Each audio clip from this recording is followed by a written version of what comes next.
Patrick Doolin here at Sisu Resort in Dallas, and I found myself some pioneers in the electronic music world, the HardKiss Brothers. Very nice to meet you. Good to meet you. Very nice to meet you. Thank you so much for your time. Tell me a little bit about how you guys got started in San Francisco. Take us back. San Francisco, you know, Gavin went to college in Philadelphia we had a third brother, Scott, who tragically, surprisingly out of nowhere passed away 2 months ago.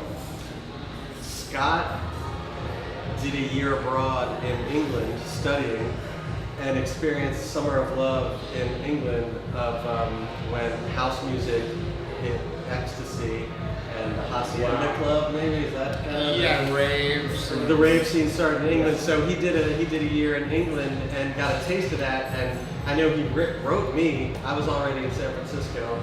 He came back to Philly and started throwing little parties like that in Philadelphia with Gavin. And they just hadn't graduated yet. And then when they graduated, they drove out to California. This is like in the 80s? Yeah. 89. All the 80s. Yeah, 89, Summer of Love. Yeah, One of my favorite decades for music. Yeah. And decided, I think Scott, it was mainly his vision to find a place where he realized, we can do this. We can make music. I figured out how we can do this.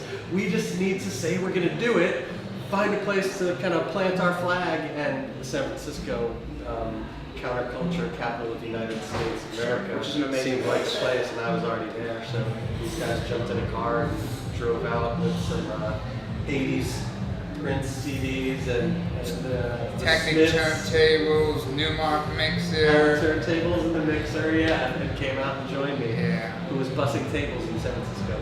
Oh, wow.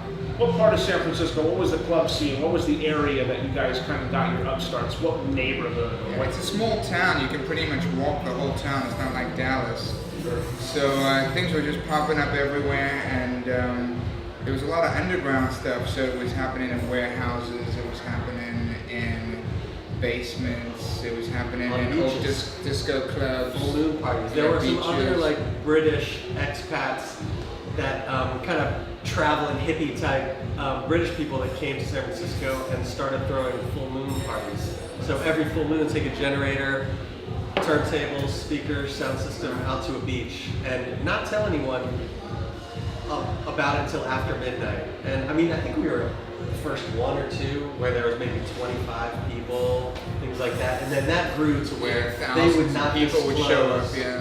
Yeah. The Wicked Boys, to name them, Yena, Garth, Thomas, and Marky were these British guys that kind of got the rave scene started in San Francisco. And we arrived, we kind of stepped into that world about the same time, and it was interesting because the first parties that were kind of like raves were kind of a mix of punk, industrial, and acid house music. Very kind of strange mix because none of, you know, there was no rave scene yet. There was no electronica. It didn't exist.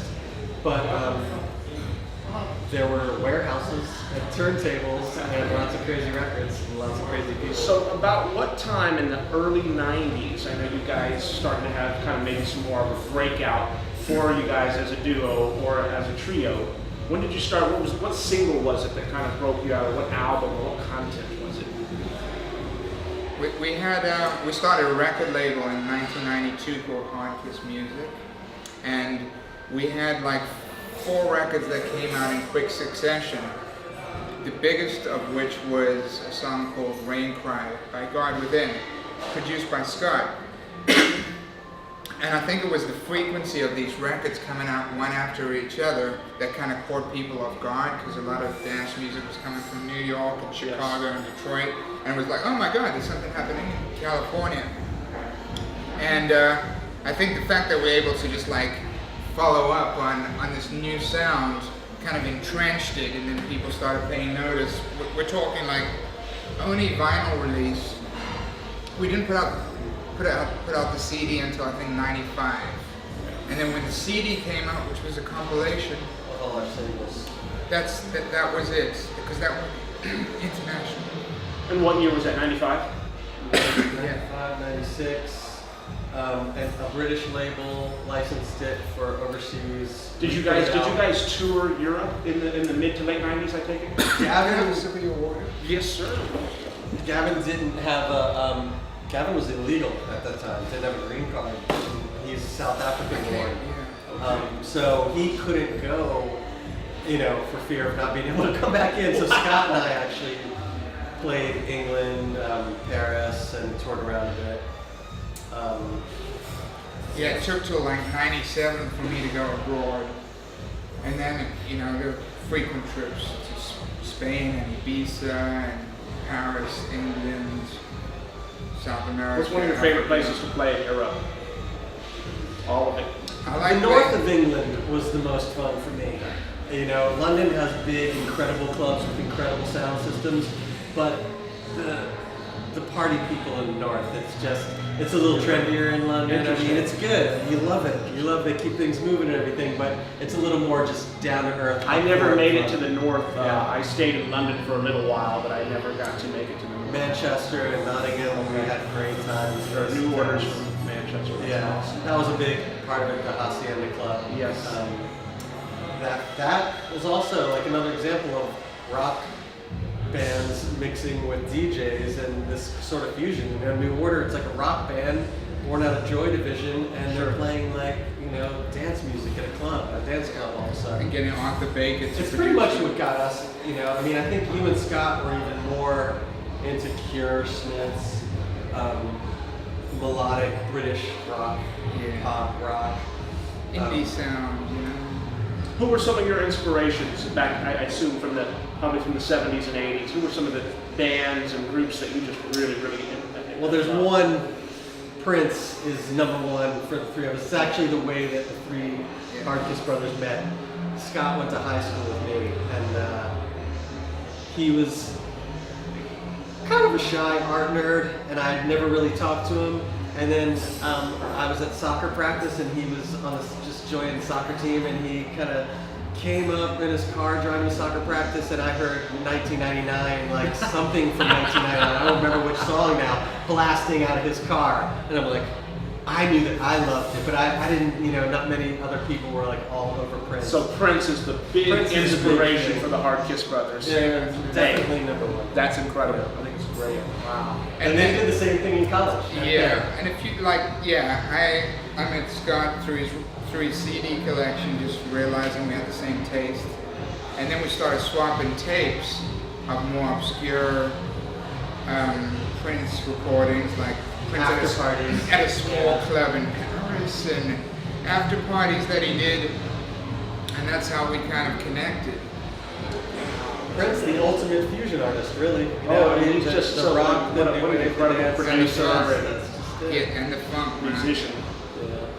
Amazing. Okay, tell me what it is that you guys are working on recently. I know you have something new, some new material that's coming out. Is it this year, this summer?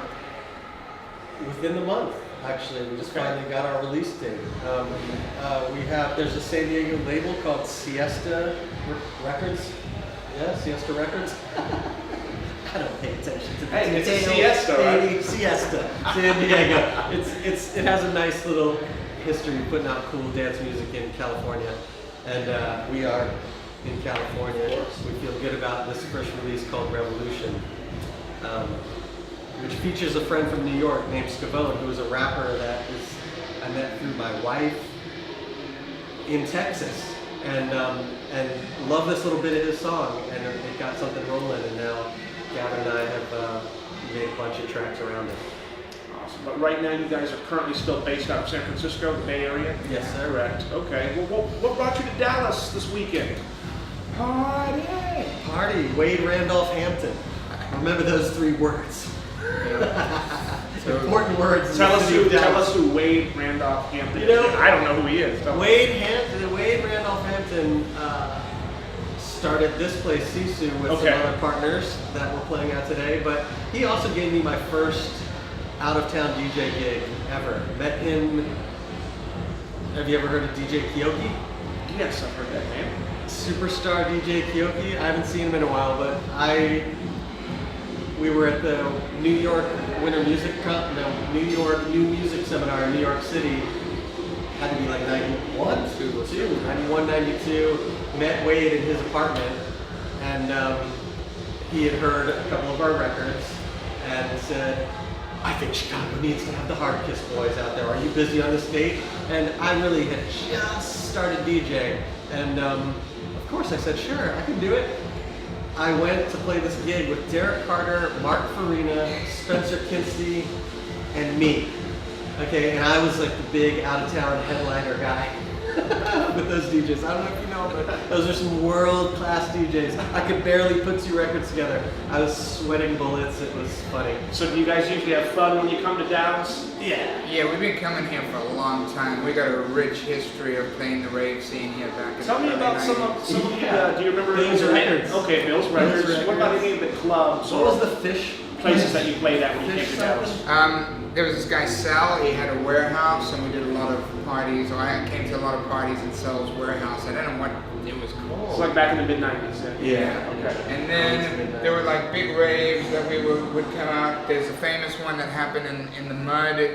Yeah, we got rained out. And we got stuck It in may it. have been Deep Ellum, if I had to guess. But no one ever, Yeah, it was out, we were staying not far from Deep Ellum, I remember, but we waited all night in the hotel room with a gang of other DJs and just like eventually fell asleep and woke up and went, oh, no one got us, I guess we're not They playing. were all partying. They forgot to come get us. Actually, lightning, don't I remember some lightning striking the tents or something? I think it struck the promoter with like a bolt of LSD. What is some of the new music that you're hearing currently? Anything contemporary going on with DJs or other artists or bands or groups? What is something new that you guys, if we jumped onto the HardKiss Brothers iPod, what would we find? Something new?